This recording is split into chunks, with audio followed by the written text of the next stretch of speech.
owning a business isn't cool anymore. So I've gathered a lot of information over the past 2 years of owning my own business, generating to a multiple six-figure income, and then on top of that, developing two businesses to do the same thing. And here are a few of the lessons that I've learned to basically come to the basically summation of all of that stuff, which is essentially that business isn't cool anymore. If this is the first video that you're seeing of mine, my name is Pedro Millán. I literally own two social media marketing agencies that make multiple six figures, have more than 69.8 million views to date as of recording this, 100 appointments booked for my clients, and a Grammy to my name via one of the campaigns I led last year. And a lot of the stuff that has gotten me into this stuff, or like getting into social media marketing, has been, or literally just getting into content to make money online for other people and for myself, is because of the fact that like I really wasn't necessarily as focused into developing a business rather than just like hopping on the trend of like, I want to become viral, I want to become famous, this, that, and the third. So the reason why I say overall that business isn't cool anymore is because like literally we're sold a dream. Like you literally go on YouTube and you check out social media marketing agency owners or business owners or people that you actually genuinely enjoy watching, like Alex Ramosi and all these different people. But what you don't realize is that we're basically watching their highlight reel. We're basically watching a slew, a series, or a collection of videos that are based upon the wins that they show to everybody every single day. And seldom do entrepreneurs actually, I guess, show you videos in the sense of their failures, rather. So first of all, here's a list of some examples of failures that I've had in the past. The second business that I ever created actually started to develop traction. The first one, which is the biggest failure that I've had in business so far, was a consulting firm for artists, right? I was in the music industry for 10 years, and I had a really huge passion to help out other artists so they could basically make money online, or however that they basically can make money online or in person with their craft. Great idea. We did literally a bunch of different events where people could come to know some information about making money more so than anything else, because the biggest problem that artists has is that they don't know how to make money. They know how to make their craft, but they don't know how to make money. And after doing a couple events, what I noticed is that artists are broke. So it was literally right product, wrong market fit. So that was a huge failure, roughly with like a year and a half of runtime and over 76 episodes on a podcast that I actually developed with a business partner that I had at the time. And what I realized in that failure was that, hey, you need to make something that a lot of people, not only artists, a lot of people are dealing with. Because your problem that you're solving is basically super niche for a specific audience, which is cool. There's no problem with that. However, more so than anything else, we want to be able to help a vast amount of people, especially people who have money. So this essentially came from going through a bunch of Alex Ramosi videos and Russell Brunson videos and their books, etc., that you need to solve problems that people are actually looking to get solved for them, but they actually have money in their pockets, right? Artists, more often than not, especially ones that are starting out and don't have a big following, they don't necessarily have the amount of money that would be able to purchase the services or the consulting, rather, that I was trying to provide with that first business. Another failure that I didn't necessarily count on was the so far like the creation of content, like content creation overall, and that getting to a point in which that could actually pay for all the stuff that I'm doing, right? And that was basically my first YouTube channel, roughly literally amassing more than 11,000 subscribers based upon YouTube reactions on music. And what I thought was just like, oh, well, I'm getting a bunch of different views. I'm getting literally thousands and thousands of views every single month, almost hundreds of thousands of views every single month based upon the videos that I was making, and people were actually enjoying the content. However, every so often, YouTube would come around and be like, content ID, content ID, content ID, content ID, because of the fact that I was using copyrighted material, obviously, even though I was basically stopping every 5 seconds in order to basically give my opinion, so that way I could basically, argue that it was fair use, right? So that was a failure, especially after multiple videos I had to take down because they were affecting my channel. And on top of that, literally, it wasn't necessarily generating income anymore because at a time I was literally monetized at literally like $200, $300 a month. And literally, it was just a waste of time because I was making videos that would eventually get content ID'd in the future. So then that was another failure. Another failure was in the sense of literally going about going into music overall and doing 10 years in the music industry and not getting recognized or noticed or discovered, I guess, with any like record label or promotional agency or anything like that that actually could help out my career, and realizing that music in general is just a low income skill unless you start writing your own songs and you sing, because more often than not, people don't necessarily vibe with instrumental music as much as they used to back in the 50s, right?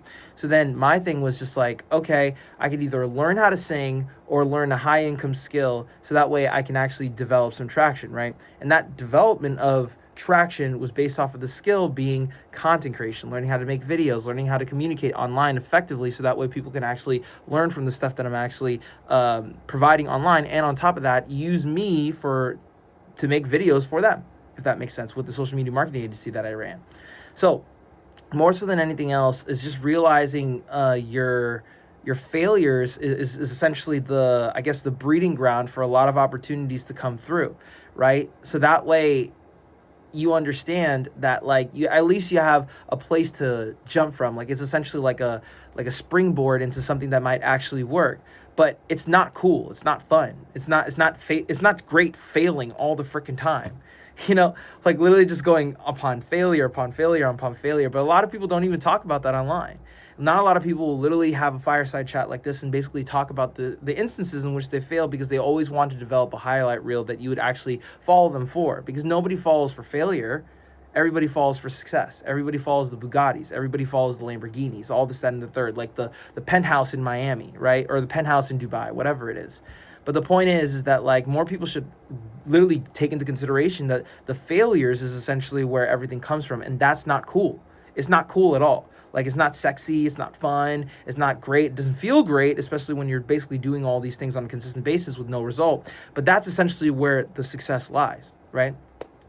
Another reason why business isn't cool anymore is because people don't necessarily realize the amount of work that it requires in order to actually develop something great, right? Like, more often than not, I'm basically working 80 to 100 hours a week, right? And people tend to think like having a business is like, oh my gosh, it's so cool to be like your own, business owner, this, that, and whatever. And I talk to multiple people who want to start a business, and I'm like, you have to understand that this stuff is not fun. It's not. You literally go about your own day, your own schedule, literally working 12 to 15 hours a day, especially if you're really committed, in order to make something work, especially when it comes to developing your own systems for marketing, sales, and obviously you're developing your offer, right? And that goes within literally the content game, creating content online in order to make money. It's just like you have to make multiple videos. You have to make literally a bunch of videos in order to figure out what works for your channel. So that way you can actually start thinking about like, how can I structure this into a business that will work for me? But at the end of it, the foundation of everything is literally just a huge amount of work in order to create some sort of inch literally on the wheel that is your business journey, right? So people need to realize more often that it's not only the failures are going to suck, but also the amount of work that you're going to have to do in order to accomplish something like relatively great is not favorable. It's not great. It's not fun. And that's okay, because if you can understand that delayed gratification is a thing, and it's honestly like a consistent aspect that comes into someone's life, especially when you want to develop something great or literally go from good to great, then you'll literally be on a better path to success. On top of that, my last reason that the business is actually not cool is because the amount of isolation it requires. Because you're going to be working a lot of hours, because you're going to be failing a lot, you're going to be alone a lot. and you're not going to be able to share the ideas or the failures or the strategy behind everything that you're doing with other people. Normies, or people that are literally on 9 to 5s, they don't understand the amount of work, the amount of failures that it requires, because everybody wants to expect that paycheck. So then, more so than anything else, you literally be alone in your thought process, and then literally in everything that you do, pretty much. So that way you can actually develop a business that actually makes sense for you and for your lifestyle, right? So my thing is just that requires us as the business owner to basically get better at self-development, self-improvement, whether that be focusing on figuring out other ways to channel the stress or the anxiety that you'll develop over the first 2 points, or focusing on your body, or meditation, or getting closer to God, or all of the above, right? Because those are the aspects that are actually going to keep you in the fight. Because more often than not, you'll literally find yourself in situations being like telling your stuff to your brother or your sister or your girlfriend or your boyfriend or your husband or your wife or your mom or your dad or friends or whatever, and they're not going to understand. And that's okay. Just realize that, like, this is a lonely path. It's a super lonely path, because at the end of the day, it's something that's very unusual. Like, a lot of people don't start businesses for these reasons, because it requires you to be alone. It requires a lot of hours. It requires a lot of failure. So then most people are literally not going to accept that rejection, not going to accept that failure, not going to accept the willingness to, like, literally do more, because of the fact that they require some stability in their life.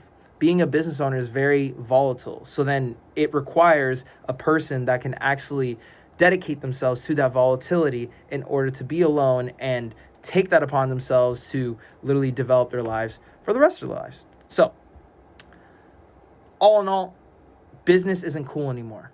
Or having a business isn't cool anymore. But once you start to develop the results that are actually favorable, like whether it be an income source or financial stability, or being able to provide literally to other people that you genuinely care about, being your sister, your brother, your mother, your son, your whatever it is, or whoever's important to you, you'll start to realize that business makes more sense than just having another 9 to 5 that you waste your life in. So I hope you liked the video. Super fireside chat and just authentic vibes. I'd really appreciate it if you liked the video and subscribe to the channel, because I put videos out like this every single day and you don't want to miss them. On top of that, if you're literally trying to change your life overall and literally get out of your literally 9 to 5 in order to make a 6-figure income via SMMA, being social media marketing, you can click the first link in the description. We have a course, a community, and a coaching program, which basically help people to get to a 6-figure income in less than 90 days. Other than that, I literally have a video around here, basically YouTube recommending to you to watch it so we can actually hang out some more if you love these videos or the topics that we talk about on this channel. Otherwise, I will see you guys in the next video. Thank you so much for watching. Peace.